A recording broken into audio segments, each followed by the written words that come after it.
Capítulo 10. Bem-aventurados os que são misericordiosos. Perdoai para que Deus vos perdoe. Reconciliar-se com seus adversários. O sacrifício mais agradável a Deus. O argueiro e a trave no olho. Não julgueis para não serdes julgados. Aquele que estiver sem pecado, atire a primeira pedra. Instruções dos Espíritos. O perdão das ofensas, a indulgência. É permitido repreender os outros? Observar as suas imperfeições? Divulgar o mal alheio? Perdoai para que Deus vos perdoe. Bem-aventurados os que são misericordiosos, porque eles próprios alcançarão misericórdia. Mateus, capítulo 5, versículo 7. Se perdoardes aos homens as faltas que cometem contra vós, vosso Pai Celeste também perdoará vossos pecados. Mas se não perdoardes aos homens quando vos ofendem, vosso Pai também não perdoará vossos pecados. Mateus, capítulo 6, versículos 14 e 15. Se vosso irmão pecou contra vós, ide acertar a falta em particular entre vós e ele. Se ele vos ouvir, tereis ganho vosso irmão. Então Pedro, se aproximando, lhe disse: Senhor, quantas vezes perdoarei a meu irmão quando pecar contra mim? Será até 7 vezes? Jesus lhe respondeu: Não vos digo que apenas 7 vezes, e sim 70 vezes 7 vezes. Mateus, capítulo 18, versículos 15, 21 e 22. A misericórdia é o complemento da doçura, porque aquele que não é misericordioso não será também dócil nem pacífico. Ela consiste no esquecimento e no perdão das ofensas. O ódio e o rancor revelam uma alma sem elevação e sem grandeza. O esquecimento das ofensas é próprio da alma elevada, que está acima do mal que lhes quiseram fazer. Uma é sempre ansiosa, de uma irritabilidade desconfiada e cheia de amargura. A outra é calma, cheia de mansidão e de caridade. Infeliz daquele que diz: nunca perdoarei. Este, se não for condenado pelos homens, certamente o será por Deus. Com que direito pedirá o perdão das suas próprias faltas, se ele próprio não perdoa as dos outros? Quando diz para perdoarmos ao nosso irmão, não 7 vezes, mas 70 vezes 7 vezes, Jesus nos ensina que a misericórdia não deve ter limites. Mas há 2 maneiras bem diferentes de perdoar. Uma é grandiosa e nobre, verdadeiramente generosa, sem pensar no que passou, que evita com delicadeza ferir o amor próprio e os sentimentos do agressor, ainda que este último tenha toda a culpa. A outra maneira é quando o ofendido, ou aquele que assim se julga, impõe ao ofensor condições humilhantes e o faz sentir todo o peso de um perdão que irrita ao invés de acalmar. Se estende a mão, não é com benevolência, e sim com ostentação para se mostrar, a fim de poder dizer a todos: vede o quanto sou generoso. Em tais condições é impossível que a reconciliação seja sincera de ambas as partes. Isso não é generosidade, é, antes, uma maneira de satisfação do orgulho. Em todas as contendas, aquele que se mostra mais pacificador, que demonstra maior tolerância, caridade e verdadeira grandeza da alma, conquistará sempre a simpatia das pessoas imparciais. Reconciliar-se com seus adversários. Reconciliai-vos o mais cedo possível com vosso adversário, enquanto estiverdes com ele a caminho, para que não suceda que o vosso adversário vos entregue ao juiz e que o juiz vos leve ao ministro da justiça e que sejais mandado para a prisão. Eu vos digo, em verdade, que não saireis de lá, enquanto não houverdes pago até o último centil. Mateus, capítulo 5, versículos 25 e 26. Há na prática do perdão, assim como na do bem, geralmente, além do efeito moral, também um efeito material. Sabemos que a morte não nos livra dos nossos inimigos. Em muitos casos, os espíritos desejosos de vingança, no além-túmulo, movidos por seu ódio, perseguem aqueles contra os quais conservaram seu rancor. Por isso, o provérbio que diz: morta a cobra, cessa o veneno, é falso quando aplicado ao homem. O espírito mal aproveita o fato de que aquele a quem ele quer mal esteja ainda preso ao corpo e, portanto, menos livre para mais facilmente atormentá-lo e atingi-lo em seus interesses ou afeições mais caras.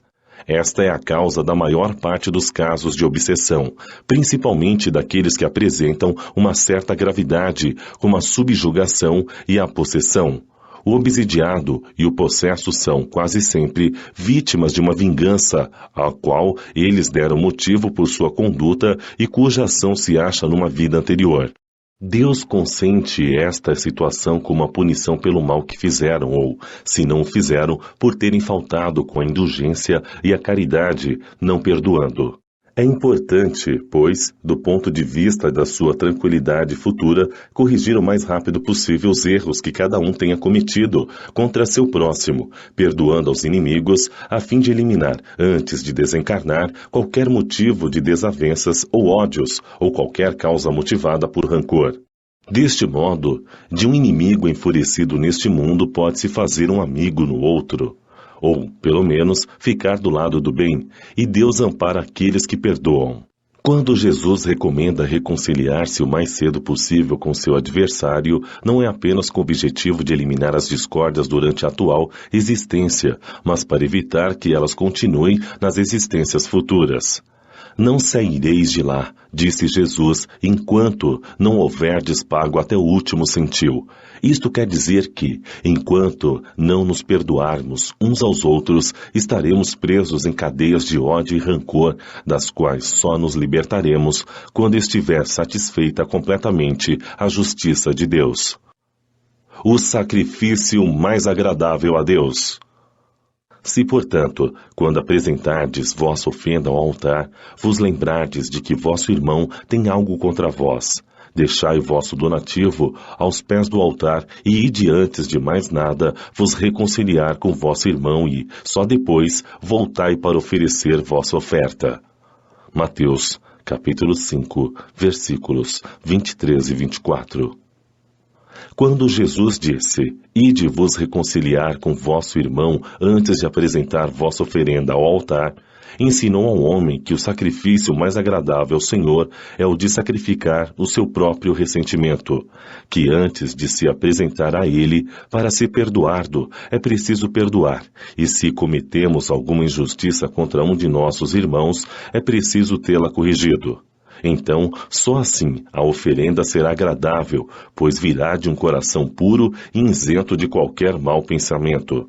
Ele explicou assim este ensinamento porque os judeus ofereciam sacrifícios de coisas materiais e suas palavras deviam estar de acordo com os costumes em vigor naquela época. Mas, como o cristão espiritualizou o sacrifício, não oferece mais dádivas materiais a Deus. Para ele, o ensinamento ganha mais força. Oferecendo sua alma a Deus, ela deve estar purificada. Entrando no templo do Senhor, deve deixar do lado de fora todo o sentimento de ódio e de animosidade, todo o mau pensamento contra seu irmão, e só então sua prece será levada pelos anjos aos pés do Eterno. Eis o que Jesus ensina com estas palavras: deixai vosso donativo ao pé do altar, e ide primeiro vos reconciliar com vosso irmão, se quiserdes ser agradável ao Senhor. O argueiro e a trave no olho. Por que vedes um argueiro no olho do vosso irmão, vós que não vedes uma trave no vosso? Ou como dizeis ao vosso irmão, deixai-me tirar um argueiro do vosso olho, vós que tendes uma trave no vosso? Hipócritas, retirai primeiramente a trave de vosso olho, e então vereis como podereis tirar o argueiro do olho do vosso irmão. Mateus, capítulo 7, versículos 3 a 5. É uma insensatez dos homens ver o mal nos outros antes de ver aquele que está em nós próprios. Para julgar-se a si mesmo, seria preciso poder olhar seu íntimo num espelho, transportar-se de algum modo para fora de si, se isso fosse possível, e se considerar como uma outra pessoa, perguntando-se: o que eu pensaria se visse alguém fazer? Indiscutivelmente, o orgulho faz com que o homem disfarce seus próprios defeitos, tanto morais quanto físicos. Essa insensatez é totalmente contrária à caridade, pois a verdadeira caridade é modesta, simples e indulgente. A caridade orgulhosa é contrária ao bom senso, já que esses dois sentimentos se neutralizam um ao outro. De que maneira um homem bastante vaidoso por crer na importância de sua personalidade e na supremacia de suas qualidades pode ter ao mesmo tempo a abnegação suficiente para fazer sobressair nos outros o bem que poderia ocultá-lo, em lugar de ressaltar o mal que poderia destacá-lo? O orgulho, além de ser o pai de muitos vícios, é também a negação de muitas virtudes. Encontramo-lo como base e como razão de quase todas as más ações. Eis porque Jesus se dedicou a combater o orgulho como principal obstáculo ao progresso. Não julgueis para não serdes julgados. Aquele que estiver sem pecado, atire a primeira pedra. Não julgueis para não serdes julgados, pois sereis julgados conforme houverdes julgado os outros, e aplicar-se-á a vós na mesma medida aquilo que aplicastes contra eles. Mateus, capítulo 7, versículos 1 e 2. Então os escribas e os fariseus levaram-lhe uma mulher que havia sido surpreendida em adultério, fizeram-na ficar de pé no meio do povo e disseram a Jesus: Mestre, esta mulher acaba de ser surpreendida em adultério.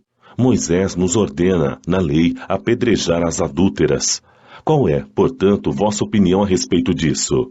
Eles diziam isso querendo tentá-lo, a fim de ter do que acusá-lo. Mas Jesus, abaixando-se, escrevia com seu dedo na areia. Como continuasse a interrogá-lo, levantou-se e lhes disse: Aquele dentre vós que estiver sem pecado, lhe atire a primeira pedra. Após isso, abaixou-se de novo e continuou a escrever na areia. Mas eles, o tendo ouvido falar assim, retiraram-se um após o outro, os velhos saindo primeiro. E assim, Jesus permaneceu sozinho com a mulher que estava no meio da praça. Então Jesus, levando-se de novo, lhe disse: Mulher, onde estão os vossos acusadores? Ninguém vos condenou? Ela lhe disse: Não, Senhor. Jesus lhe respondeu: Eu também não vos condenarei. Ide, e no futuro não pequeis mais. João, capítulo 8, versículos 3 a 11. Aquele que estiver sem pecado, atire-lhe a primeira pedra. Com este ensinamento, Jesus faz do perdão um dever, pois não há ninguém que dele não tenha necessidade para si mesmo, e nos ensina que não devemos julgar os outros mais severamente do que julgaríamos a nós mesmos, e nem condenar nos outros o que perdoaríamos em nós. Antes de condenar uma falta de alguém, vejamos se a mesma reprovação não pode recair sobre nós. A censura lançada sobre a conduta dos outros pode ser por dois motivos: reprimir o mal ou desacreditar a pessoa cujos atos estamos criticando. Este último motivo nunca tem desculpa, pois vem da maledicência e da maldade.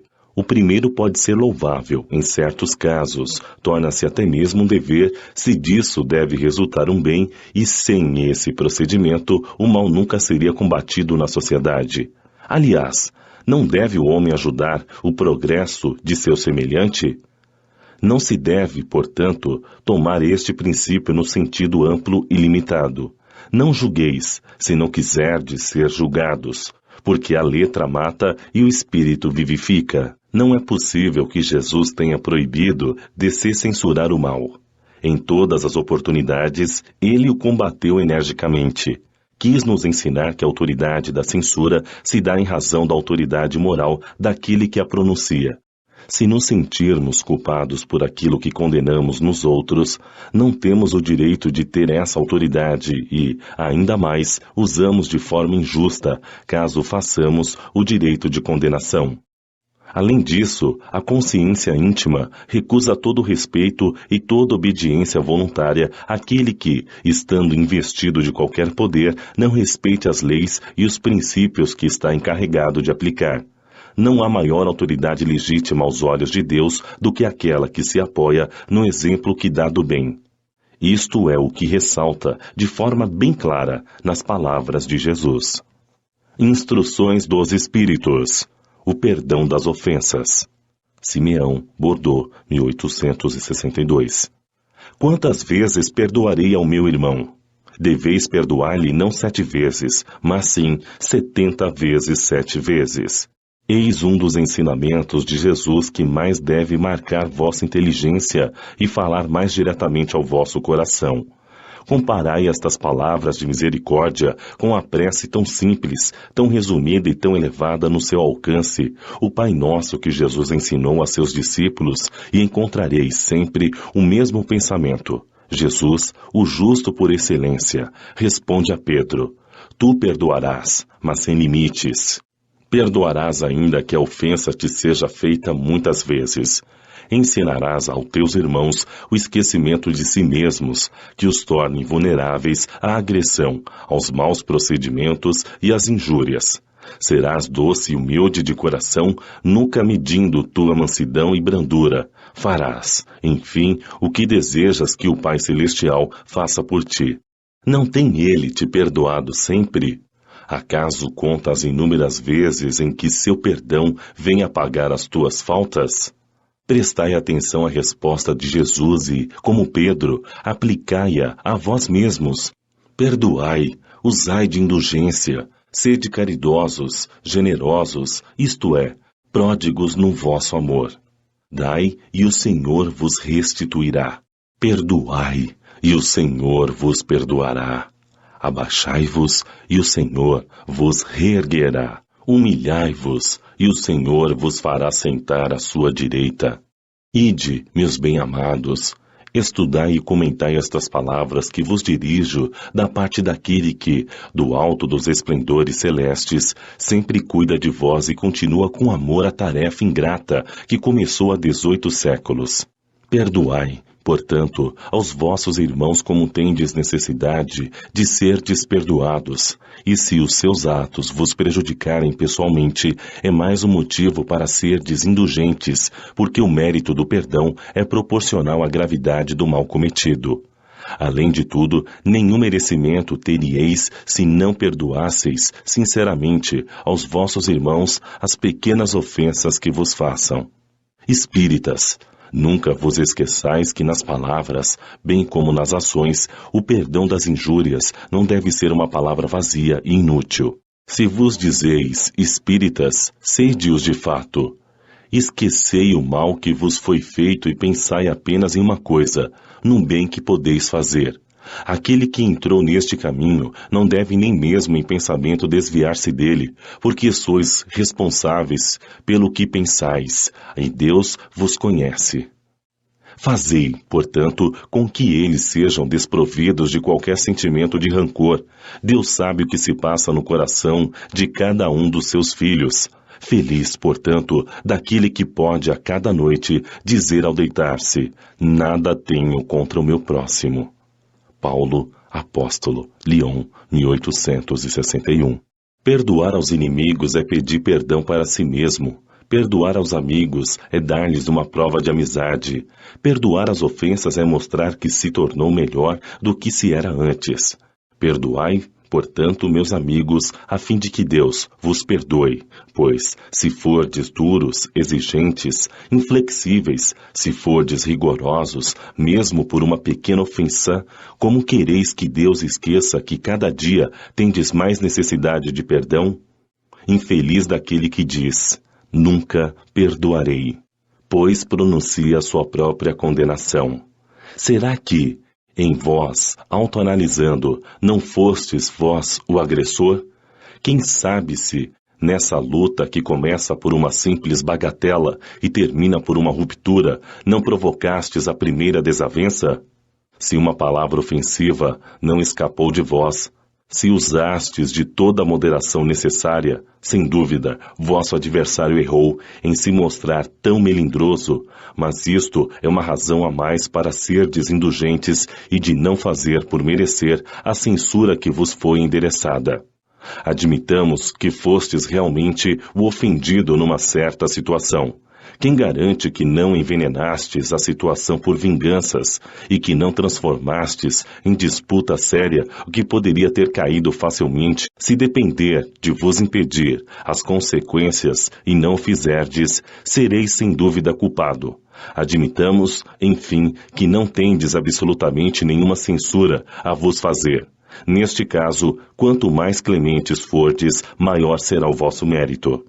Mas há duas maneiras bem diferentes de se perdoar: o perdão dos lábios e o do coração.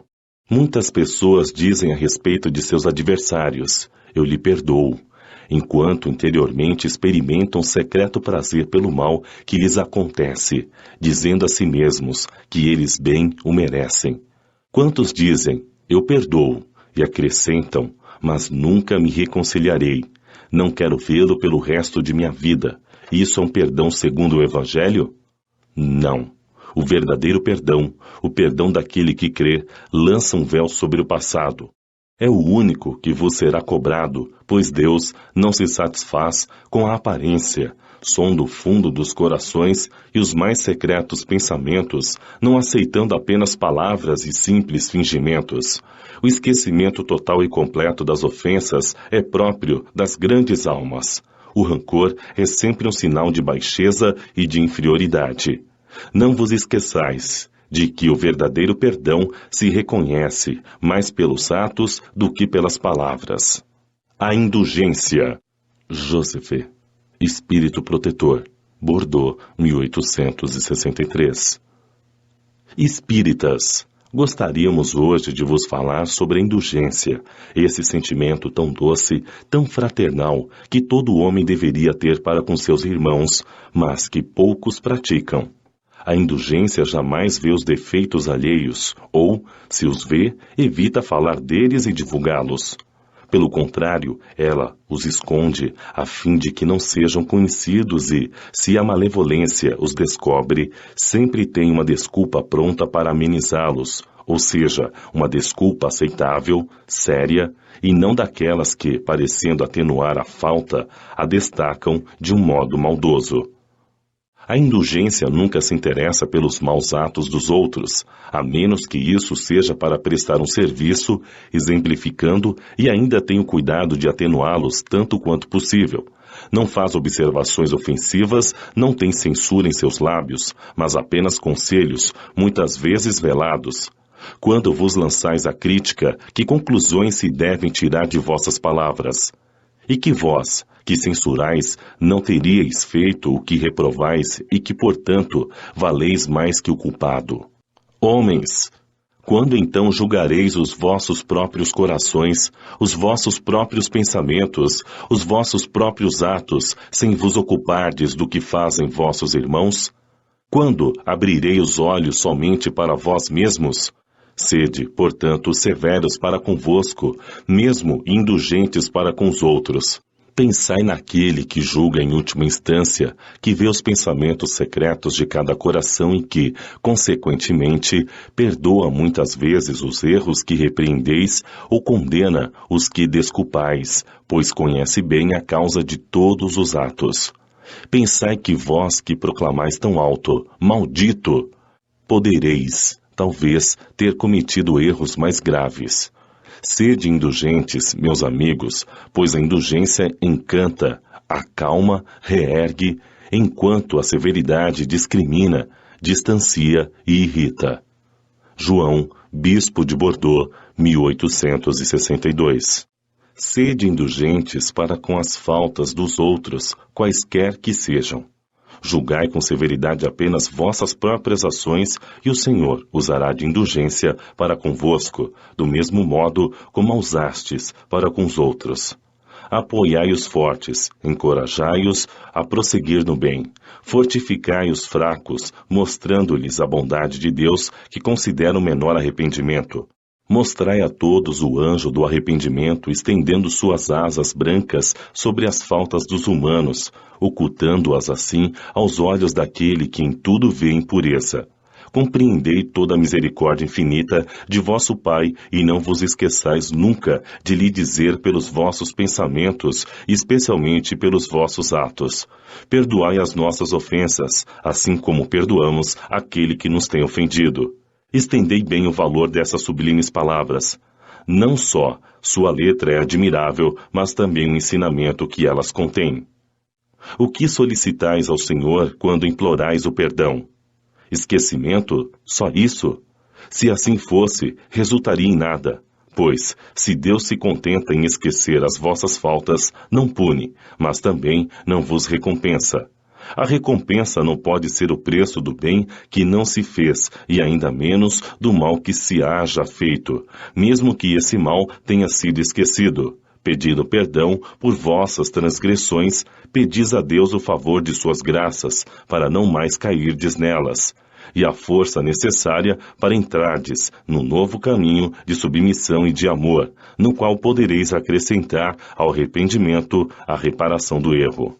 Quando perdoardes aos vossos irmãos, não vos contenteis em estender o véu do esquecimento sobre suas faltas. Esse véu é, muitas vezes, bastante transparente aos vossos olhos. É preciso acrescentar-lhe o amor ao mesmo tempo que o perdão. Fazei por eles o que pedireis que vosso Pai Celeste fizesse por vós. Trocai a cólera que desonra pelo amor que purifica. Pregai e exemplificai essa caridade ativa e incansável que Jesus vos ensinou. Pregai como ele próprio fez durante o tempo em que viveu na terra, visível aos olhos do corpo, e como ainda a prega sem cessar, desde que se tornou visível apenas aos olhos do Espírito. Segue o divino modelo. Segue os seus passos, que vos conduzirão ao lugar de refúgio, onde encontrareis o repouso após a luta. Como ele, carregai todas a vossa cruz e subi, sofridamente, mas com coragem, o vosso calvário. A glorificação está no cimo. Duffitre, Bispo de Nevers, Bordeaux. Meus caros amigos, sede severos para convosco, indulgentes para com as fraquezas dos outros. Esta é uma prática da santa caridade que poucas pessoas observam. Todos vós tendes más tendências a vencer, defeitos a corrigir, hábitos a modificar. Todos vós tendes um fardo mais ou menos pesado do qual vos deveis livrar para subir o cume da montanha do progresso. Por que havereis de ser observadores tão exigentes para com vosso próximo e tão cegos em relação a vós mesmos?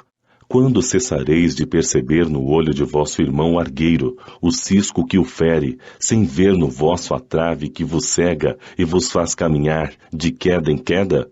Acreditai nos espíritos, vossos irmãos, todo homem muito orgulhoso, por se julgar superior em virtudes e em méritos aos seus irmãos encarnados, é insensato e culpado, e Deus o julgará por isso no dia da sua justiça.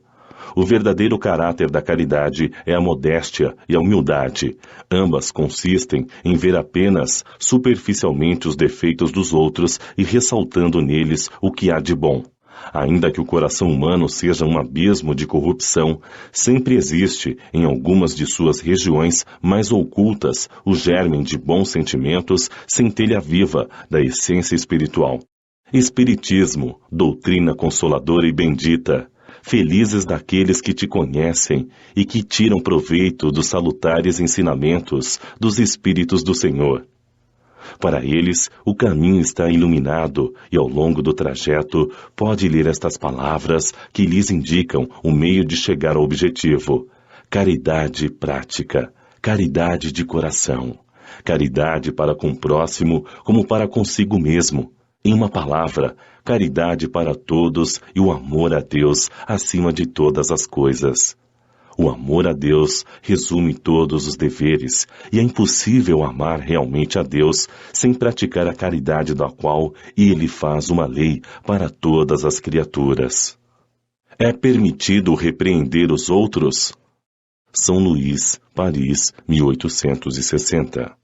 Se considerarmos que ninguém é perfeito, significa que ninguém tem o direito de repreender o seu próximo? Certamente não, uma vez que cada um de nós deve trabalhar para o progresso de todos e principalmente para aqueles cuja proteção vos está confiada. Mas isso é uma razão para o fazerdes com moderação, com um objetivo útil, e não como se faz, na maioria das vezes, pelo prazer de desacreditar.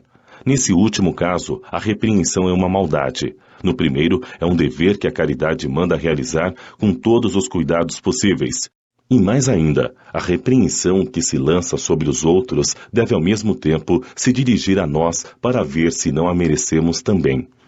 São Luís, Paris, 1860. Será repreensível observar as imperfeições dos outros, quando disso não pode resultar nenhum proveito para eles, mesmo que não as divulguemos? Tudo depende da intenção. Certamente não é proibido ver o mal quando o mal exista. Seria inconveniente ver por toda parte somente o bem. Seria uma ilusão que prejudicaria o progresso. O erro está em direcionar tal observação em prejuízo do próximo, rebaixando-o sem necessidade perante a opinião pública. Seria ainda condenável fazer isso apenas para satisfazer a nós mesmos com um sentimento de malevolência e de alegria ao verificar o defeito dos outros. Ocorre o contrário quando, lançando um véu sobre o mal, ocultando-o do público, limitamo-nos a observá-lo para tirar dele lição pessoal, ou seja, para estudá-lo e evitar fazer o que repreendemos nos outros. Esta observação, aliás, não é útil ao moralista? Como descreveria ele os problemas da humanidade se não estudasse os modelos? São Luís, Paris, 1860.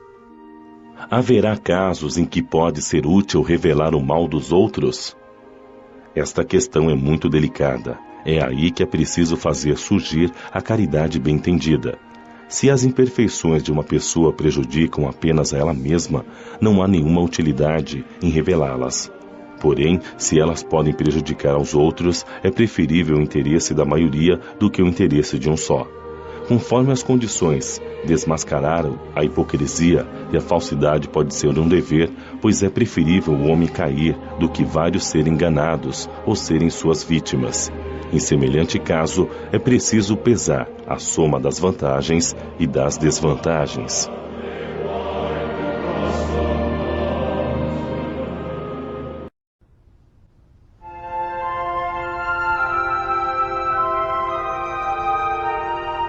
Capítulo 11. Amar ao próximo como a si mesmo. O maior mandamento. Fazer aos outros o que gostaríamos que fizessem por nós. Parábola dos credores e dos devedores. Dai a César o que é de César. Instruções dos Espíritos. A lei de amor. O egoísmo. A fé e a caridade. Caridade para com os criminosos. Devemos arriscar nossa vida por um malfeitor? O maior mandamento. Os fariseus, ao ouvirem que Jesus havia feito os saduceus se calarem, reuniram-se. E um deles, que era doutor da lei, perguntou-lhe para tentá-lo: Mestre, qual é o maior mandamento da lei? Jesus lhe respondeu: Amarás ao seu Senhor teu Deus de todo o teu coração, de toda a tua alma e de todo o teu espírito. Este é o maior e o primeiro mandamento. E eis o segundo, que é semelhante àquele: amarás teu próximo como a ti mesmo.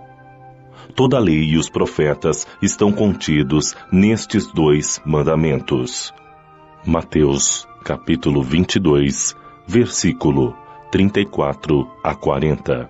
Fazei aos homens tudo o que gostaríeis que eles vos fizessem, pois esta é a lei e os profetas.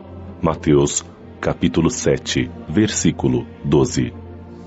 Tratai todos os homens da mesma maneira que gostaríeis que eles vos tratassem. Lucas, capítulo 6, versículo 31. O reino dos céus é comparável a um rei que quis pedir contas aos seus servidores. E tendo começado a fazer isso, apresentaram-lhe um que lhe devia 10.000 talentos. Mas como ele não tinha condições de pagar-lhe, seu senhor lhe ordenou que vendesse sua mulher, seus filhos e tudo o que possuía para liquidar sua dívida. O servidor, lançando-se aos seus pés, suplicou-lhe dizendo: Senhor, tende um pouco de paciência, pois eu vos pagarei tudo. Então o senhor desse servidor, ficando tocado de compaixão, deixou-o ir e perdoou-lhe a dívida. Mas esse servidor, mal tendo saído, encontrando um de seus companheiros que lhe devia 100 moedas, agarrou-o pelo pescoço sufocando-o e dizia: Paga-me o que me deves. E seu companheiro, atirando-se aos seus pés, suplicou-lhe dizendo: Tende um pouco de paciência que eu vos pagarei tudo. Mas ele não quis escutá-lo, e indo embora, fez com que o prendessem até que ele pagasse o que devia. Os outros servidores, seus companheiros, vendo o que se passava, ficaram extremamente aflitos e avisaram seu senhor de tudo o que tinha acontecido. Então o senhor, fazendo-o vir, disse-lhe: Mau servidor, perdoei tudo o que me devias, pois me pediste isso. Não deverias então ter tido piedade do teu companheiro como tive de ti? E seu senhor, furioso, deixou-o nas mãos dos carrascos até que pagasse tudo o que lhe devia.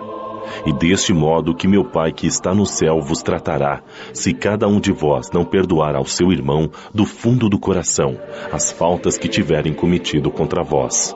Mateus, capítulo 18, versículo 23 a 35. Amar o próximo como a si mesmo, fazer aos outros o que gostaríamos que fizessem por nós, é a expressão mais completa da caridade, pois resume todos os deveres em relação ao próximo. Não há guia mais seguro sobre isso do que ter como regra fazer aos outros o que desejamos para nós. Com que direito exigiremos de nossos semelhantes bom procedimento, indulgência, benevolência, dedicação, se não lhes damos isso? A prática destes ensinamentos morais orienta e conduz à destruição do egoísmo. Quando os homens os tomarem como regra de conduta e como base de suas instituições, entenderão a verdadeira fraternidade e farão reinar entre eles a paz e a justiça. Não haverá mais ódios, nem desavenças, e sim união, concórdia e benevolência mútua. Dai a César o que é de César. Então os fariseus, ao se retirarem, decidiram entre si comprometê-lo em suas palavras. Juntaram-se aos herodianos para lhe dizer: Senhor, sabemos que sois verdadeiro e que ensinais o caminho de Deus pela verdade, sem considerar a quem quer que seja, pois não discriminais a ninguém entre os homens. Dizei-nos, então, qual é a vossa opinião sobre o seguinte: devemos ou não pagar o tributo a César? Mas Jesus, conhecendo sua malícia, lhes disse: Hipócritas, por que quereis me tentar? Mostrai-me a moeda exigida para o tributo. E então, tendo-lhes mostrado a moeda, disse-lhes: De quem é esta imagem e esta inscrição? De César, disseram. Então Jesus lhe respondeu: Dai a César o que é de César, e a Deus o que é de Deus. Ao ouvirem isso, admiraram-se com sua resposta e, deixando-o, se retiraram. Mateus, capítulo 22, versículo 15 a 22. Marcos, capítulo 12, versículo 13 a 17. A pergunta feita a Jesus era motivada pelo fato de que os judeus, tendo horror ao pagamento dos impostos que os romanos os obrigavam a pagar, haviam feito disto uma questão religiosa. Um numeroso partido havia se formado para lutar contra o pagamento do imposto. O pagamento do tributo era, portanto, para eles, um tema de discussões daqueles dias que os enfurecia, sem que a pergunta a Jesus: devemos ou não pagar o tributo a César? Não teria o menor sentido. A pergunta em si já era uma cilada, e conforme a resposta, pretendiam jogar contra ele a autoridade romana e os judeus discordantes. Mas Jesus, conhecendo sua malícia, contornou a dificuldade, dando-lhes uma lição de justiça, mandando que se dê a cada um o que se lhe deve.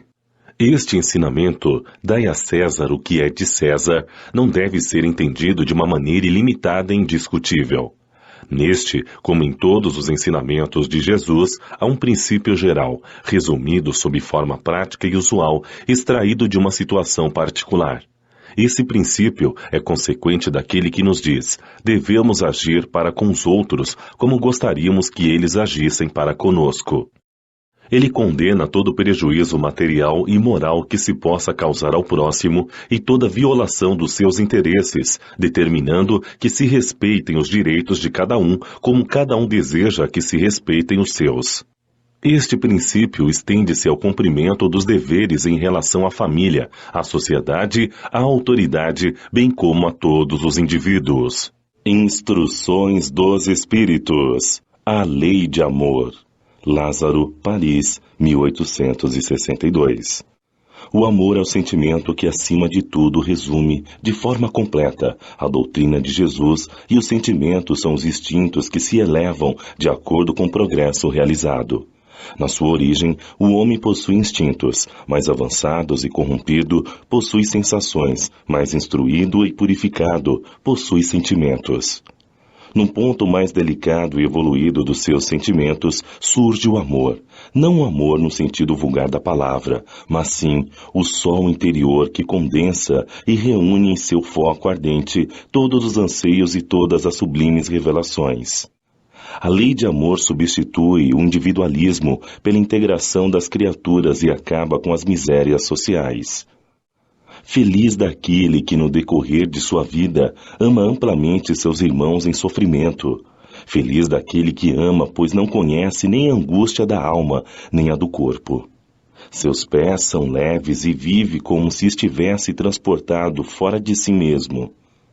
Quando Jesus pronunciou a divina palavra, amor, os povos se emocionaram e os mártires, cheios de esperança, desceram ao circo. O Espiritismo, por sua vez, vem pronunciar uma segunda palavra do alfabeto divino. Ficai atentos, pois esta palavra ergue a laje das sepulturas vazias. É a reencarnação, que, triunfando sobre a morte, revela ao homem, deslumbrado, seu patrimônio intelectual. Ela já não o conduz mais aos suplícios, mas sim à conquista de seu ser elevado e transformado. O sangue resgatou o espírito e o espírito deve agora resgatar o homem da matéria. Disse Eliseu que, na sua origem, o homem possuía apenas instintos, e aquele em que os instintos dominam está mais próximo do ponto de partida. Para alcançar a meta a que o homem se destina, é preciso vencer os instintos aperfeiçoando os sentimentos, ou seja, melhorando-os, sufocando os germes latentes da matéria. Os instintos são a germinação e os embriões dos sentimentos e trazem consigo o progresso, assim como a semente contém em si a árvore. Os seres menos avançados são aqueles que, libertando-se pouco a pouco de sua crisálida, estão escravizados aos seus instintos. O espírito deve ser cultivado como um campo. Toda riqueza futura depende do trabalho atual, e mais do que os bens terrenos, eles vos levará à gloriosa elevação. É então que, entendendo a lei de amor que une todos os seres, encontrareis os suaves prazeres da alma, que são o início das alegrias celestes. Fenelon, Bordeaux, 1861. O amor é de essência divina. Desde o maior até o menor, todos vós possuis, no fundo do coração, a chama desse fogo sagrado. É um fato que já haveis constatado muitas vezes. O pior dos homens, o mais perverso, o mais criminoso, tem por um ser ou por um objeto qualquer uma afeição viva e ardente, à prova de tudo que tente diminuí-la, e muitas vezes atingindo proporções admiráveis. Dissemos por um ser ou por um objeto qualquer, porque existem entre vós indivíduos que dedicam tesouros de amor que lhes transbordam do coração, aos animais, às plantas e até mesmo a objetos materiais. São solitários, críticos da sociedade, reclamando da humanidade em geral. Eles resistem contra a tendência natural de sua alma, que procura ao seu redor afeição e simpatia. Rebaixam a lei de amor ao estado de instinto. Mas, façam o que fizerem, não serão capazes de sufocar o germe vivo que Deus depositou em seus corações ao criá-los. Este germe se desenvolve e cresce com a moralidade e com a inteligência, e ainda que frequentemente cumprindo pelo egoísmo, é a origem das santas e doces virtudes que fazem as afeições sinceras e duráveis, que vos ajudam a percorrer a difícil e dura estrada da existência humana. Para algumas pessoas a prova da reencarnação é inaceitável e causa horror, por acharem que outros participarão de afetuosas simpatias das quais são ciumentas. Pobres irmãos, o vosso afeto é que vos torna egoístas. Vosso amor é limitado a um círculo íntimo de parentes ou de amigos, e todos os demais são indiferentes para vós. Pois bem, para praticar a lei de amor tal qual Deus a estabelece, é preciso que passeis progressivamente a amar todos os vossos irmãos indistintamente. A tarefa é longa e difícil, mas se cumprirá. Deus assim o quer, e a lei de amor é o primeiro e o mais importante ensinamento de vossa nova doutrina, pois é ela que deve um dia destruir o egoísmo sob qualquer forma que se apresente, porque, além do egoísmo pessoal, há ainda o egoísmo de família, de casta, de nacionalidade. Disse Jesus: amai ao vosso próximo como a vós mesmos. Pergunta-se qual é o limite do próximo. Seria a família? A religião? A pátria? Não. É toda a humanidade. Nos mundos superiores é o amor mútuo que harmoniza e dirige os espíritos adiantados que os habitam. E o vosso planeta, destinado a um progresso que se aproxima para sua transformação social, verá essa lei sublime ser praticada por seus habitantes, como um reflexo da divindade. Os efeitos da lei de amor são o aperfeiçoamento moral da raça humana e a felicidade durante a vida terrena. Os mais rebeldes e os mais viciosos deverão se reformar quando virem os benefícios produzidos por esta prática. Não façais aos outros o que não gostaríeis que vos fizessem, mas sim fazei a eles todo o bem que está ao vosso alcance. Não acrediteis na secura e no endurecimento do coração humano. Ele cede, mesmo a contragosto, ao verdadeiro amor. É como se fosse um ímã ao qual não se deve resistir. O contato desse amor vivifica e fecunda os germes dessa virtude que estão nos vossos corações adormecidos.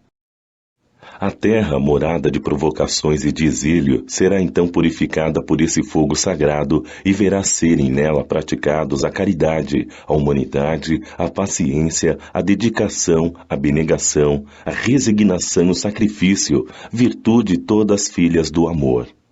Não vos canseis de ouvir as palavras de João, o evangelista. Como sabeis, quando a enfermidade e a velhice suspenderam o curso de suas pregações, ele apenas repetia estas doces palavras: meus filhinhos, amai-vos uns aos outros. Caros irmãos amados, praticai estas lições. Sua prática é difícil, mas a alma retira delas um imenso benefício. Acreditai em mim, fazei o sublime esforço que vos peço. Amai-vos, e vereis a terra se transformar e tornar-se um novo paraíso, onde as almas virtuosas desfrutarão do repouso merecido. Sansão, antigo membro da Sociedade Espírita de Paris, 1863. Meus caros companheiros de estudo, os espíritos aqui presentes vos dizem por minha voz: amai muito, para serdes amados. Este pensamento é tão justo que encontrareis nele tudo o que consola e acalma as penas de cada dia. E mais ainda, praticando este ensinamento, vos elevareis de tal maneira acima da matéria que vos espiritualizareis antes mesmo de deixar o vosso corpo terreno. Tendo os estudos espíritas desenvolvidos em vós a compreensão do futuro, tendes agora uma certeza: a ascensão até Deus, como todas as promessas que respondem aos desejos da vossa alma. Deveis vos elevar bem alto, para julgar sem as limitações da matéria e não condenar vosso próximo sem antes terdes elevado vosso pensamento até Deus. Amar, no sentido profundo da palavra, é ser honrado, leal, consciencioso e fazer aos outros o que deseja para si mesmo. É procurar ao redor de si o verdadeiro sentido de todas as dores que afligem vossos irmãos para levar-lhes alívio. É olhar a grande família humana como sendo a sua, porque esta família vos encontrareis numa outra época, em mundos mais avançados. Os espíritos que a compõem são, como vós, filhos de Deus, que estão predestinados a se elevar ao infinito. É por isso que não podeis recusar a nenhum de vossos irmãos o que Deus generosamente vos deu, o amor. Tal qual, por vossa parte, felizes seríeis se vossos irmãos vos dessem tudo o que necessitais. Dai a todos os sofredores uma palavra de esperança e de apoio, para que sejais todo amor, todo justiça. Acreditai que estas sábias palavras, amai muito, para serdes amados, seguirão seu caminho. Elas são revolucionárias e obedecem a um traçado que é fixo, invariável. Mas vós, que me escutais, já ganhastes algo. Sois infinitamente melhores hoje do que há 100 anos.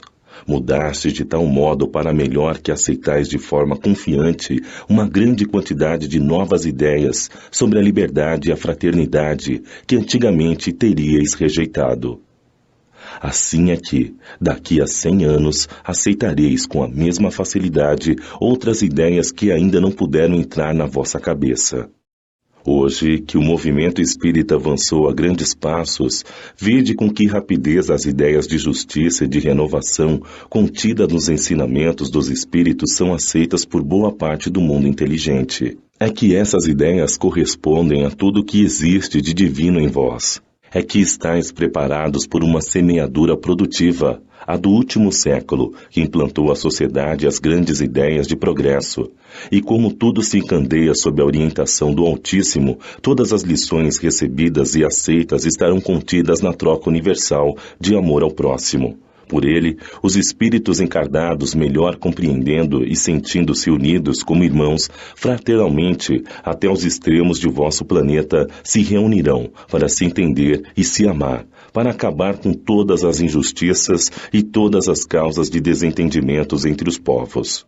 Este grande pensamento de renovação pelo Espiritismo, tão bem exposto no O Livro dos Espíritas, produzirá o extraordinário milagre dos próximos séculos vindouros, o da união de todos os interesses materiais e espirituais dos homens, pela aplicação deste ensinamento bem entendido. Amai muito para serdes amados. O egoísmo. Emmanuel, Paris, 1861. O egoísmo, esta chaga da humanidade, tem que desaparecer da Terra, pois retarda seu progresso moral, e é ao Espiritismo que está reservada a tarefa de fazê-la elevar-se nas ordens dos... O egoísmo é, então, o objetivo para o qual todos os verdadeiros cristãos devem dirigir suas armas, suas forças e sua coragem. Digo coragem, pois é preciso mais coragem para vencer a si mesmo do que para vencer aos outros. Que cada um empregue todos os seus esforços em combatê-lo em si mesmo, já que esse monstro devorador de todas as inteligências, esse filho do orgulho, é a causa de todas as misérias aqui na Terra. É a negação da caridade e, consequentemente, o maior obstáculo para a felicidade dos homens. Jesus vos deu o exemplo da caridade e Pôncio Pilatos o do egoísmo. Enquanto o justo vai percorrer as santas estações de seu martírio, Pilato lava as mãos, dizendo: "Que me importa?" E disse aos judeus: "Este homem é justo, por que quereis crucificá-lo?" E, no entanto, deixa-o ser conduzido ao suplício. Se o cristianismo ainda não cumpriu sua missão por completo, é por causa da luta que se trava entre a caridade e o egoísmo, que invadiu o coração humano como uma praga. E a vós, novos apóstolos da fé, esclarecidos pelos espíritos superiores, que cabe a tarefa e o dever de destruir este mal para dar ao cristianismo toda a sua força e limpar o caminho dos obstáculos que impedem sua marcha. Expulsai da terra o egoísmo para que ela possa elevar-se na escala dos mundos, pois está no tempo de a humanidade envergar seu traje de luta. Mas, para isso, é preciso inicialmente expulsar o egoísmo dos vossos corações.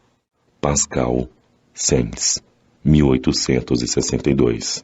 Se houvesse amor entre os homens, a caridade seria mais bem praticada. Mas, para isso, seria preciso que vos esforçasseis no sentido de libertar os vossos corações dessa couraça, a fim de ficardes mais sensíveis ao sofrimento do próximo. A indiferença mata todos os bons sentimentos. O Cristo atendia a todos. Qualquer um que ele se dirigisse era sempre atendido. A mulher adúltera ou o criminoso eram igualmente socorridos. Ele nunca temia que sua própria reputação viesse a sofrer com isso. Quando então o tomareis como modelo de todas as vossas ações? Se a caridade reinasse na terra, o mal não dominaria. Ele fugiria envergonhado e se esconderia, pois se encontraria deslocado em toda parte. O mal então desapareceria. Ficai bem convencidos disto. Começai dando exemplo vós mesmos, sede caridosos para com todos. Esforçai-vos para não vos preocupar com aqueles que vos desprezam. Deixai a Deus o cuidado de toda a justiça, pois a cada dia em seu reino ele separa o joio do trigo. O egoísmo é o sentimento oposto da caridade. Sem a caridade não haverá paz alguma na sociedade. E digo mais, não haverá segurança. Com o egoísmo e o orgulho que andam de mãos dadas, haverá sempre uma corrida favorável ao espertalhão, uma luta de interesses e que são pisoteadas as mais santas afeições e que nem sequer os laços sagrados da família são respeitados. A fé e a caridade. Um espírito protetor. Cracóvia, 1861. Eu vos disse recentemente, meus queridos filhos, que a caridade sem a fé não basta para manter entre os homens uma ordem social capaz de torná-los felizes. Deveria ter dito que a caridade é impossível sem a fé. Podereis encontrar em verdade impulsos generosos até mesmo junto às pessoas sem religião, mas essa caridade verdadeira, que apenas se exerce pela abnegação, pelo sacrifício constante de todo interesse egoísta, somente pela fé poderá ser inspirada. Nada, além dela, nos dá condições para carregar com coragem e persistência a cruz desta vida.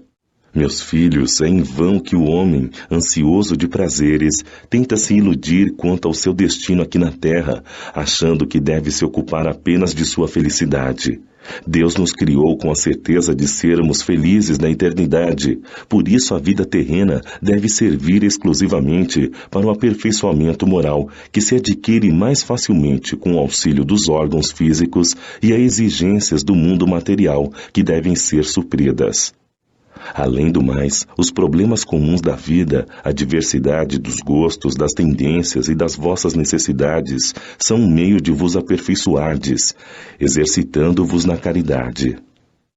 Portanto, apenas à custa de concessões e de sacrifícios mútuos é que podeis manter a harmonia entre elementos tão diversos. Tendes toda a razão a afirmar que a felicidade está destinada ao homem aqui na terra, se a procurais na prática do bem e não nos prazeres materiais. A história da cristandade nos fala de mártires que foram para o suplício com alegria. Hoje, na vossa sociedade, para ser de cristãos não é necessário nem o sacrifício do mártir, nem o sacrifício da vida, mas única e simplesmente o sacrifício do vosso egoísmo, do vosso orgulho e da vossa vaidade. Triunfareis, se a caridade vos inspirar sempre, e se a fé for a vossa sustentação. Caridade para com os criminosos. Elizabeth de França, Havre, 1862.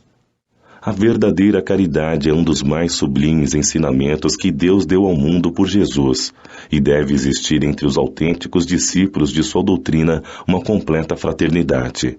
Deveis amar os infelizes e os criminosos como criaturas de Deus, aos quais o perdão e a misericórdia serão dados, desde que se arrependam, como também a vós mesmos pelas faltas que cometeis contra a sua lei. Imaginai que sois mais repreensíveis, mais culpados que aqueles aos quais recusais o perdão e a compaixão, pois, muitas vezes, eles não conhecem a Deus como vós, e por essa razão, menos se exigirá deles. Não julgueis, meus queridos amigos, pois o julgamento que fizerdes vos será aplicado ainda mais severamente. E tendes necessidade de indulgência para as faltas que cometeis com frequência. Não sabeis que há muitas ações que são crimes aos olhos do Deus de pureza e que o mundo não as considera sequer como faltas leves? A verdadeira caridade não está apenas na esmola que dais, nem mesmo nas palavras de consolação que lhe acrescentais. Não, não é apenas isso que Deus exige de vós. A caridade divina ensinada por Jesus baseia-se também na benevolência permanente e em tudo mais para com o vosso próximo. Podeis praticar essa sublime virtude com muitas criaturas que não precisam de esmolas, e sim de palavras de amor, consolação e de encorajamento que as conduzirão ao Senhor. Os tempos estão próximos, volto a dizer, em que a grande fraternidade reinará neste globo. A lei do Cristo é a que regerá os homens, será a moderação e a esperança, e conduzirá as almas às moradas bem-aventuradas. Amai-vos, portanto, como os filhos do mesmo Pai. Não façais distinção entre vós, pois Deus quer que todos sejam iguais. Não desprezeis a ninguém. A presença de criminosos encarnados entre vós é um meio de que Deus se utiliza para que as más ações deles vos mostrem lições e ensinamentos.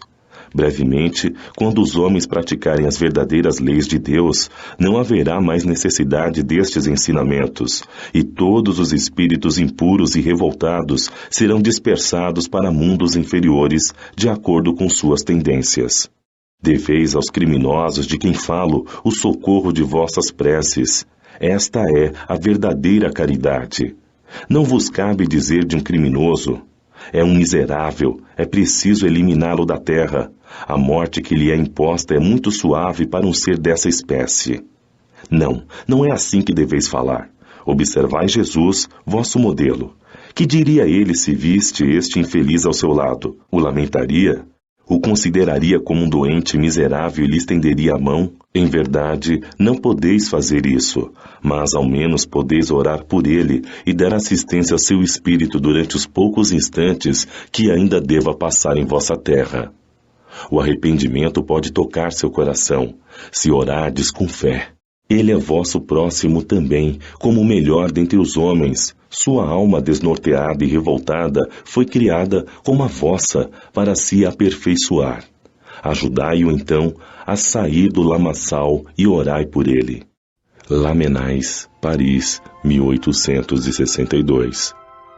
Um homem corre perigo de morte. Para salvá-lo, é preciso arriscar a nossa própria vida. Sabe-se que aquele homem é um malfeitor e que, se escapar, poderá cometer novos crimes. Devemos, apesar disso, arriscar-nos para salvá-lo? Esta é uma questão muito importante e que naturalmente pode ocorrer. Responderei segundo o meu adiantamento moral, uma vez que se trata de saber se devemos arriscar a nossa vida, ainda que seja por um malfeitor. O devotamento é cego. Se socorremos a um inimigo, devemos, portanto, socorrer um inimigo da sociedade, numa palavra, um malfeitor. Acreditais que é apenas a morte que se vai arrancar esse infeliz? É, talvez, toda a sua vida passada. Pensai que, nesses rápidos instantes em que se acabam os últimos minutos de vida, o homem perdido revê sua vida passada, ou melhor, ele se ergue diante dele. Quem sabe, a morte estará chegando muito cedo para ele. A reencarnação poderá ser-lhe terrível. Coragem, portanto, homens, vós a quem a ciência espírita esclareceu, socorrei-o, arrancai-o a sua condenação, e então talvez esse homem, que morreria vos insultando, se lançará em vossos braços. No entanto, não é preciso perguntar se ele o fará ou não salvando. Obedeceis a essa voz do coração que vos diz: podeis salvá-lo, salvai-o.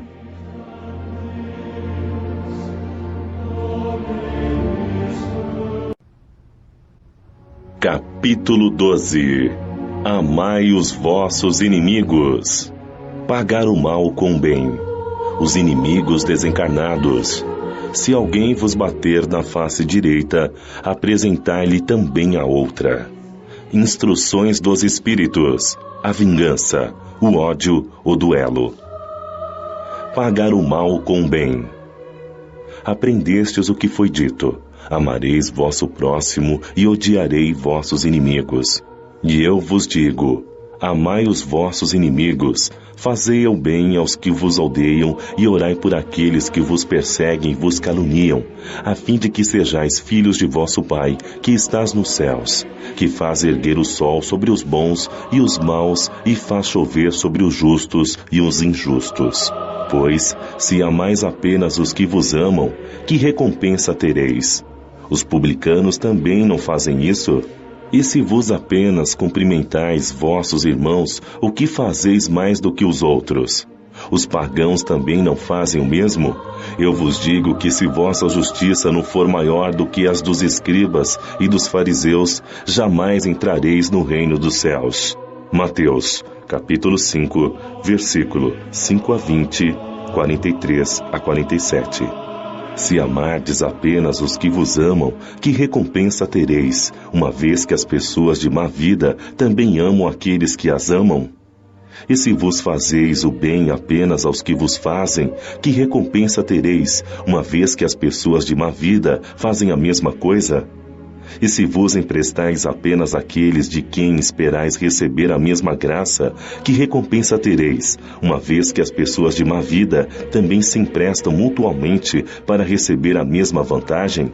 Quanto a vós, amai os vossos inimigos, fazei o bem a todos e emprestai sem nada esperar, e então vossa recompensa será bem maior, e sereis os filhos do Altíssimo, pois Ele é bom com os ingratos e até mesmo com os maus. Sede, pois, misericordiosos, como vosso Pai o é. Lucas, capítulo 6, versículo 32 a 36. Se o amor ao próximo é o princípio da caridade, amar aos inimigos é a sua aplicação máxima, pois essa virtude é uma das maiores vitórias alcançadas sobre o egoísmo e o orgulho. Entretanto, o sentido da palavra amar, utilizada neste ensinamento, pode não ser corretamente entendida. Jesus não quis dizer com estas palavras que devemos ter pelo inimigo a ternura que temos por um irmão ou por um amigo. A ternura dá a entender confiança e não podemos confiar naquele que sabemos que nos quer mal. Não podemos ter para com ele as mesmas demonstrações de amizade, pois sabemos que ele é capaz de abusar disso. Entre as pessoas que desconfiam umas das outras não poderá haver os mesmos laços de simpatia que existem entre aqueles que têm a mesma maneira de pensar. Quando encontramos um inimigo, não podemos ter para com ele a mesma alegria que sentimos quando encontramos um amigo. Este sentimento resulta de uma lei física, a da assimilação e da repulsão dos fluidos. O pensamento maldoso carrega em si mesmo uma corrente fluídica que causa a má influência. O pensamento benevolente nos envolve com uma agradável impressão. Daí a diferença de sensações que experimentamos ao nos aproximar de um amigo ou de um inimigo. Amar aos inimigos não pode significar, portanto, que não devemos diferenciá-los dos amigos. Este ensinamento só nos parece difícil, até mesmo impossível de ser praticado, porque acreditamos que ele manda dar uns e a outros o mesmo lugar no coração, quando não é isso. Se a pobreza das línguas humanas obriga a nos servirmos de uma mesma palavra para expressar diversas formas de sentimentos, a razão nos diz que, de acordo com o caso, devemos diferenciar os seus significados. Amar aos inimigos não é ter para com ele uma afeição forçada, que não é natural, já que o contato com o inimigo faz bater o coração de uma maneira totalmente diferente. Amar aos inimigos, segundo este ensinamento de Jesus, é não ter contra eles nem ódio, nem rancor, nem desejo de vingança. É perdoar-lhes sem pensamento oculto e sem impor condições o mal que nos fazem. E não colocar nenhum obstáculo à reconciliação. É desejar-lhes o bem no lugar do mal. É alegrar-se pelo bem que lhes aconteça ao invés de se entristecer. É socorrê-los em caso de necessidade. É não fazer nada que possa prejudicá-los em palavras ou em atos. É, enfim, pagar-lhes todo o mal com o bem, sem intenção de os humilhar. Quem fizer isto, estará seguindo o mandamento. Amai aos vossos inimigos. Amar aos inimigos é um absurdo para o incrédulo. Aquele para quem a vida presente é tudo vê apenas em seu inimigo um ser nocivo e perturbador de sua tranquilidade, e do qual somente a morte, pensa ele, o pode livrar. Daí o desejo de vingança. Ele só terá motivo para perdoar se for para satisfazer seu orgulho aos olhos do mundo. O próprio ato de perdoar, em certos casos, parece-lhe uma fraqueza indigna de si. Se não se vingar, nem por isso deixará de guardar rancor e um secreto desejo de fazer o mal. Para aquele que crê, especialmente para o espírita, a maneira de ver é completamente diferente, pois observa as coisas com as vistas do passado e sobre o futuro e percebe que a vida presente não passa de um momento.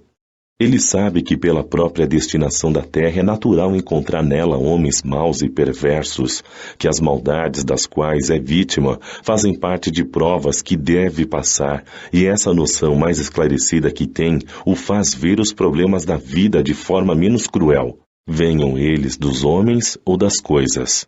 E se ele não reclama das provas, não deve reclamar contra aqueles que delas são os instrumentos.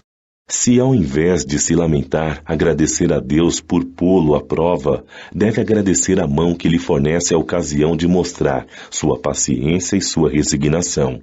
Este pensamento leva a perdoar naturalmente e o faz sentir que, quanto mais generoso for, mais se engrandece aos seus próprios olhos e fica fora do alcance do ódio do seu inimigo. O homem que ocupa no mundo uma posição de destaque não se ofende com insultos dos seus inferiores. Assim ocorre com aquele que se eleva, no mundo moral, acima da humanidade material. Ele compreende que o ódio e o rancor o fariam sentir-se desprezível e o rebaixariam. Portanto, para ser superior a seu adversário, é preciso que tenha alma maior, mais nobre e mais generosa. Os inimigos desencarnados. O espírita tem ainda outros motivos de indulgência para com seus inimigos.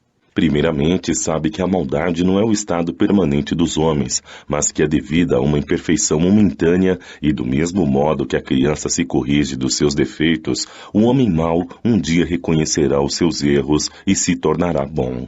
Sabe também que a morte apenas o livra da presença material de seu inimigo e que este pode persegui-lo com seu ódio mesmo após ter deixado a terra.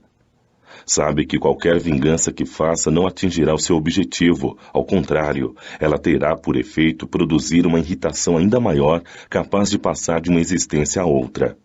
Cabia ao Espiritismo provar pela experiência e pelas leis que regem as relações do mundo visível com o mundo invisível, que a expressão extinguir o ódio com sangue é completamente falsa, pois a verdade é que o sangue realimenta o ódio, mesmo além túmulo, na erraticidade. O Espiritismo apresenta, em vista disto, um argumento positivo, uma utilidade prática no perdão e no sublime ensinamento do Cristo. Amai os vossos inimigos.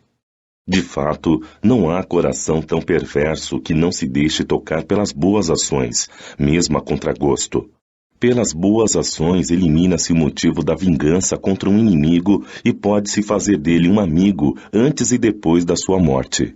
Com os maus procedimentos, o homem irrita seu inimigo, que então se constitui um instrumento da justiça de Deus para punir aquele que não perdoou. Podemos assim ter inimigos entre os encarnados e os desencarnados. Os inimigos do mundo invisível manifestam-se sua maldade pelas obsessões e subjugações, às quais tantas pessoas estão sujeitas e que são algumas das várias provas da vida, contribuindo para o adiantamento do homem no globo terrestre e que, por isso, deve aceitá-las com resignação e como consequência da natureza inferior do nosso planeta. Se não houvesse homens maus na Terra, não haveria espíritos maus ao seu redor. Devemos ter, portanto, indulgência e benevolência para com os inimigos, encarnados e desencarnados. Antigamente, para apaziguar os deuses depois chamados demônios, mas que não passavam de espíritos maus, sacrificavam-se animais e até pessoas. O Espiritismo vem provar que esses demônios são apenas almas de homens perversos que ainda não se livraram dos instintos materiais e que somente se pode pacificá-los sacrificando-se o ódio que possuem por meio da caridade. Que a caridade não tem apenas o efeito de impedi-los de fazer o mal, mas também de conduzi-los ao caminho do bem e contribuir para a sua salvação. É assim que o ensinamento de Jesus, amai os vossos inimigos, não está unicamente limitado ao planeta Terra e à vida presente, mas inclui também a grande lei de solidariedade e fraternidade universais. Se alguém vos bater na face direita, apresentai-lhe também a outra. Aprendestes o que foi dito, olho por olho, dente por dente. E eu vos digo para não resistir ao mal que quiseram vos fazer. Mas se alguém vos bater na face direita, apresentai-lhe também a outra. E se alguém quiser demandar contra vós para tomar vossa túnica, dai-lhe também vosso manto. E se alguém quiser vos obrigar a andar 1000 passos com ele, andai ainda mais 2000. Dai àquele que vos pede e não rejeiteis jamais aquele que vos pedir emprestado. Mateus, capítulo 5, versículo 38 a 42. Os preconceitos do mundo sobre o que costumamos chamar de questão de honra provocam esses melindres, nascidos do orgulho e da exaltação da personalidade, que levam um homem a pagar injúria por injúria, golpe por golpe, o que parece ser uma atitude justa para aquele cujo sentido moral não se eleva acima das paixões terrenas. Esta é a razão pela qual a lei de Moisés dizia, olho por olho, dente por dente, lei que estava de acordo com seu tempo. Mas o Cristo veio e disse, pagai o mal com o bem. E disse ainda, não resistais ao mal que quiserem vos fazer. Se alguém vos bater numa face, apresentai-lhe também a outra. Ao orgulhoso, este ensinamento parece uma covardia, pois ele não entende que há mais coragem em suportar um insulto do que em se vingar, já que a sua noção do que é a vida alcança somente o momento presente. Devemos então entender ao pé da letra este ensinamento de Jesus? Não da mesma maneira que aquele que diz para arrancar o olho, se este for um motivo de escândalo. Se o ensinamento fosse seguido literalmente, a consequência seria condenar toda ação da lei e deixar o campo livre aos maus, que nada temeriam. Se não colocarmos um freio às suas agressões, logo todos os bons serão suas vítimas. Até o próprio instinto de conservação, que é uma lei da natureza, diz que não se deve desistir da vida sem luta. Por estas palavras, Jesus não quis proibir a defesa e sim condenar a vingança. Ao dizer para oferecer a face quando a outra for batida, quis dizer, de uma outra forma, que não é preciso pagar o mal com o mal, que o homem deve aceitar com humildade tudo o que faz rebaixar seu orgulho, que é mais glorioso para ele ser ferido do que ferir, suportar pacientemente uma injustiça do que cometê-la, que é melhor ser enganado do que enganar, ser arruinado do que arruinar os outros. É ao mesmo tempo a condenação do duelo, que nada mais é do que uma das manifestações do orgulho. Apenas a fé na vida futura e na justiça de Deus, que nunca deixa o mal impune, pode dar a força para suportar-se pacientemente os golpes dados aos nossos interesses e ao nosso amor próprio. Eis porque dizemos sempre, elevai vossos olhares, quanto mais vos elevardes pelo pensamento acima da vida material, menos vos magoarão as coisas da terra. Instruções dos Espíritos. A vingança. Jules Olivier, Paris, 1862. A vingança é um dos últimos vestígios dos costumes bárbaros que tendem a desaparecer dentre os homens. Ela é, juntamente com o duelo, um dos últimos vestígios desses costumes selvagens que faziam a humanidade sofrer no início da era cristã. Por isso, a vingança é um sinal da inferioridade dos homens que se deixam levar por ela e dos espíritos que também podem sugeri-la. Portanto, meus amigos, esse sentimento nunca deve fazer vibrar o coração daquele que se diga e proclame espírita. Vingar-se é, bem o sabeis, totalmente contrário ao ensinamento do Cristo. Perdoai aos vossos inimigos. E aquele que se recusa a perdoar não é espírita, como também não é cristão. A vingança é um sentimento tão nocivo quanto a falsidade e a baixeza, que são suas companheiras constantes. De fato, todo aquele que se entrega a essa paixão cega e fatal quase nunca se vinga a céu aberto. Se ele é o mais forte, ataca ferozmente aquele a quem chama de inimigo, bastando para isso a simples presença do desafeto para que nele se inflamem a cólera, a paixão e o ódio. Porém, na maioria das vezes, ele toma uma aparência fingida, disfarçando no fundo de seu coração os maus pensamentos que o animam. Segue caminhos tortuosos, espreita na sombra o inimigo e, sem que ele sequer desconfie, espera o momento mais favorável para, sem correr nenhum risco e sem receio, executar a sua vingança. Ocultando-se, vigia-o sem cessar, prepara-lhe armadilhas odiosas e, na ocasião propícia, derrama-lhe no copo veneno mortal. Quando seu ódio não vai até a esses extremos, então ataca sua honra e suas afeições.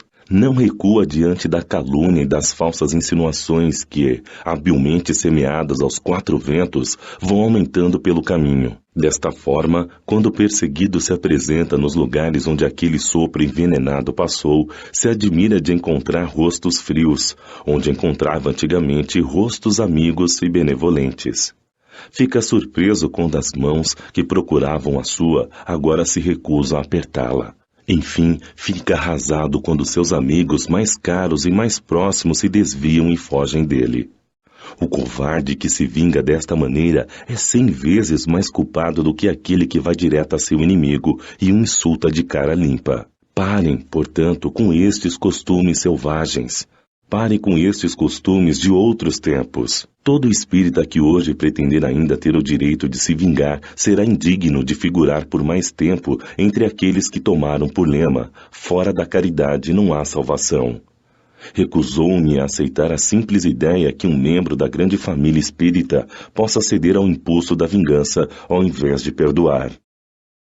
O ódio. Fénelon, Bordeaux, 1861.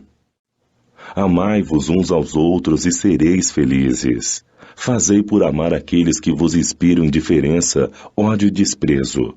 O Cristo que deveis ter como modelo vos deu o exemplo desse devotamento. Missionário do amor, amou até dar seu sangue e a vida. O sacrifício de amar aqueles que vos ofendem e vos perseguem é difícil, mas é exatamente o que vos torna superior a eles. Se os odiais como eles vos odeiam, não valeis mais do que eles. Ama-los, esta é a substância que deveis oferecer a Deus no altar de vossos corações. Essência de agradável fragrância, cujos perfumes sobem até ele. Mas ainda que a lei do amor nos mande amar indistintamente a todos nossos irmãos, ela nos livra o coração do convívio e da ação dos maus.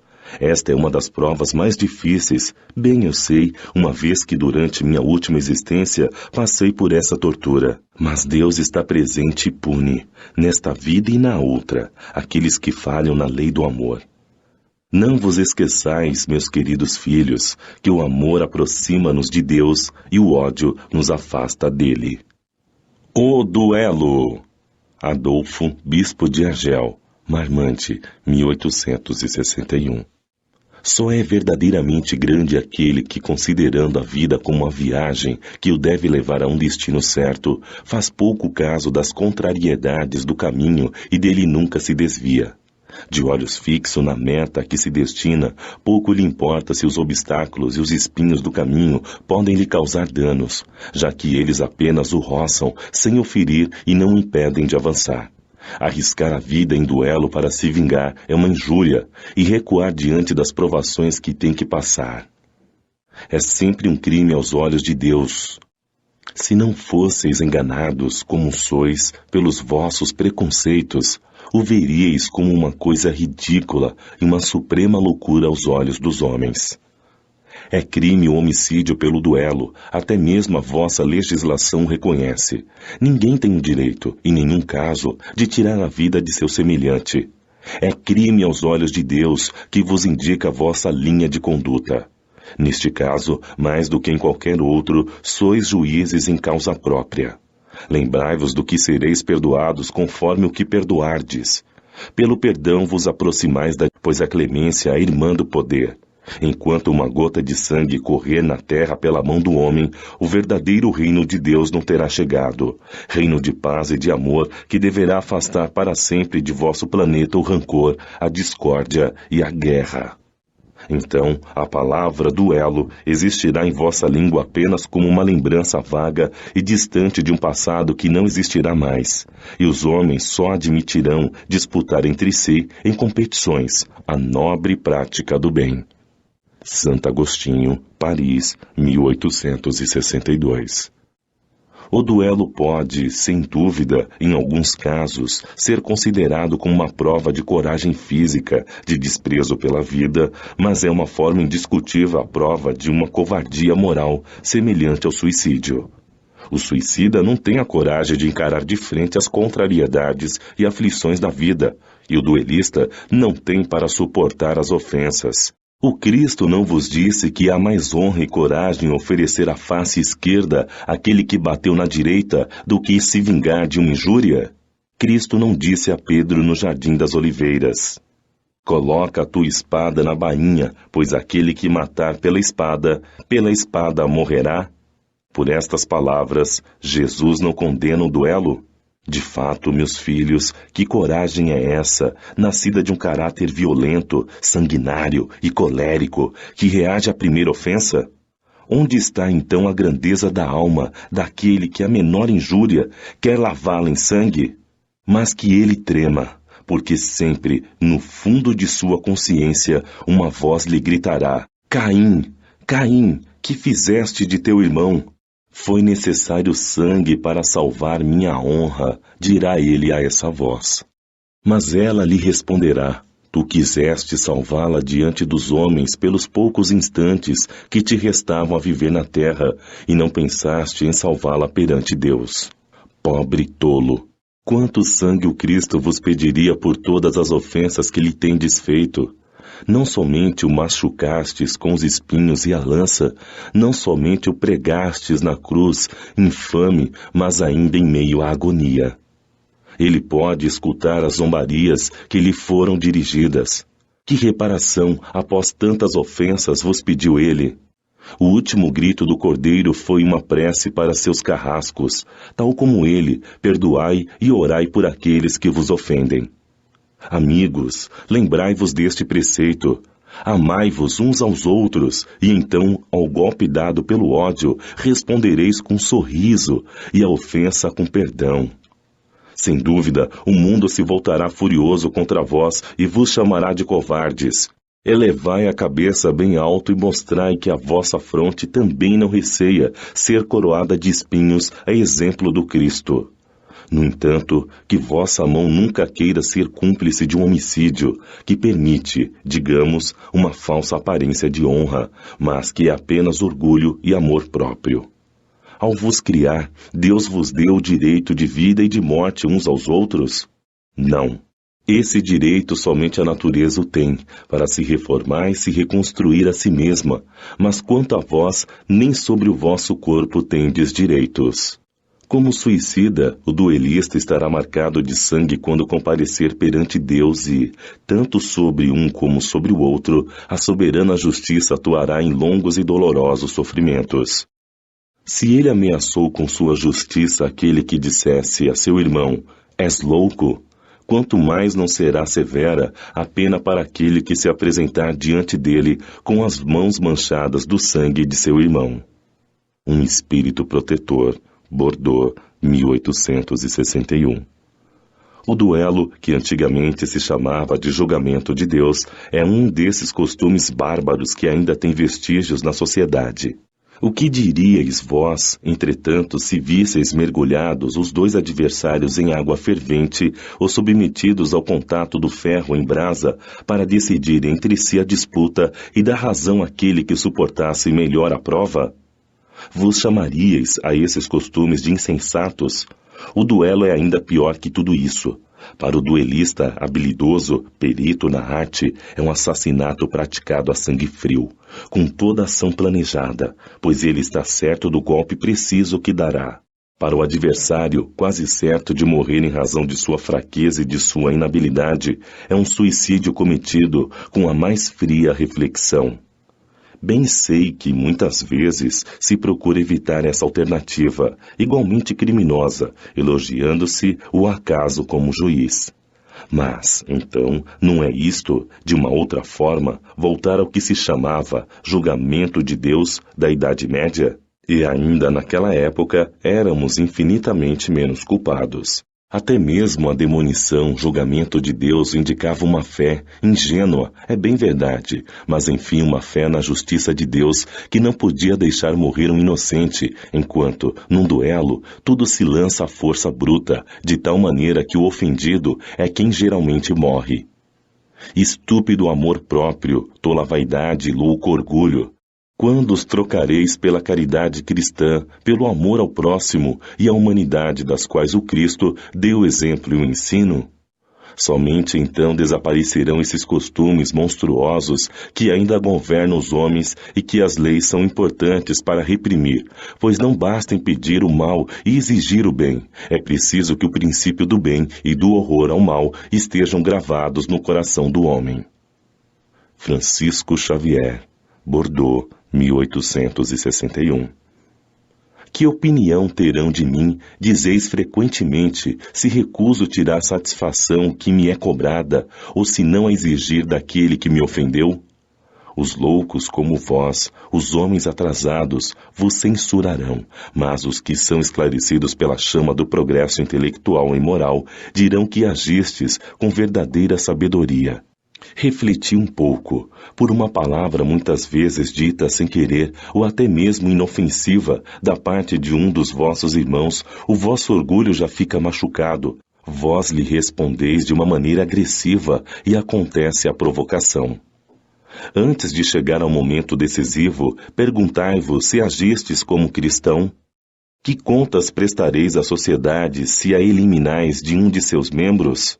Pensai no remorso de ter tirado o marido a uma mulher, um filho a sua mãe, as crianças a seu pai e com ele o sustento delas. Certamente aquele que fez a ofensa deve uma satisfação, mas não é mais honroso para ele dá-la espontaneamente, reconhecendo seus erros, do que arriscar a vida daquele que tem o direito de se queixar? Quanto ao ofendido, concordo que algumas vezes pode se encontrar gravemente atingido, seja em uma pessoa, seja em relação àqueles que lhe são caros. Não é somente o amor próprio que está em questão. O coração está também ferido e sofrendo, mas, além de ser estupidez jogar sua vida contra um miserável, capaz de infâmias, mesmo que morto o infamante deixará por isto a afrontar de existir? Não é certo que o sangue derramado produzirá mais barulho sobre um fato que, se for falso, deve esquecer-se por si mesmo e que, se for verdadeiro, deve se esconder no silêncio? Resta-lhe, portanto, a satisfação da vingança executada, nada mais. Triste satisfação que, frequentemente, já nesta vida deixa insuportáveis remorsos. E se o ofendido morre, onde estará a reparação? Quando a caridade for a regra de conduta dos homens, eles deverão ajustar seus atos e palavras ao ensinamento de Jesus. Não façais aos outros o que não quereríeis que vos fizessem. Aí, então, desaparecerão todas as causas de desavenças e, com elas, os duelos e também as guerras, que não passam de duelos entre povos. O homem do mundo, o homem feliz, que por uma palavra ofensiva ou motivo insignificante, arrisca a vida que recebeu de Deus e arrisca a vida de seu semelhante que pertence a Deus, é 100 vezes mais culpado do que o miserável que, empurrado pela cobiça, algumas vezes pela necessidade, se introduz em uma casa para roubar e mata aqueles que tentam impedi-lo. Esse último é quase sempre um homem sem educação, que tem apenas noções imperfeitas do bem e do mal, enquanto o duelista pertence sempre à classe mais esclarecida. Um mata brutalmente, o outro com metade e regras definidas, o que faz com que a sociedade o desculpe. Acrescento ainda que o duelista é infinitamente mais culpado que um infeliz que, levado por um sentimento de vingança, mata no momento de desespero. O duelista não tem de modo algum como desculpa o sentimento da violenta emoção, pois que, entre o insulto e a reparação, existe sempre um tempo para se refletir. Ele age, portanto, fria e planejadamente. Tudo é calculado e estudado para matar com mais segurança seu adversário. É bem verdade que ele arrisca sua vida e é isso que justifica o duelo aos olhos do mundo, porque vê nele um ato de coragem e de desespero pela própria vida. Mas existirá verdadeira coragem quando se está seguro de si? O duelo data dos tempos selvagens, quando o direito do mais forte era a lei. Ele desaparecerá com uma análise mais criteriosa e justa do que é o verdadeiro ponto de honra e à medida que o homem tiver uma fé mais viva na vida futura. Nota: os duelos tornaram-se cada vez mais raros e se ainda vemos de vez em quando alguns dolorosos exemplos, o seu número não é mais comparável ao que foi no passado. Antigamente, um homem não saía de casa sem prever um conforto e, consequentemente, sempre tomava suas precauções. Um sinal característico dos costumes daqueles tempos e dos povos era o uso do porte habitual, de forma visível ou não, das armas defensivas e de ataque. A abolição desse uso já testemunha o abrandamento dos costumes e é curioso seguir-se a escala, desde a época em que os cavaleiros somente cavalgavam com armaduras de ferro e armados de lança até o uso simples da espada, tornada mais tarde apenas um enfeite, um acessório de nobreza e não uma arma agressiva. Uma outra característica do abrandamento dos costumes é que, antigamente, os combates pessoais aconteciam em plena rua, diante da multidão que se afastava para deixar o campo livre, e hoje se ocultam. Hoje, a morte de um homem é um acontecimento que provoca emoção, enquanto antigamente ninguém lhe dava atenção. O Espiritismo apagará esses últimos vestígios de selvageria, colocando na mente dos homens o espírito de caridade e de fraternidade.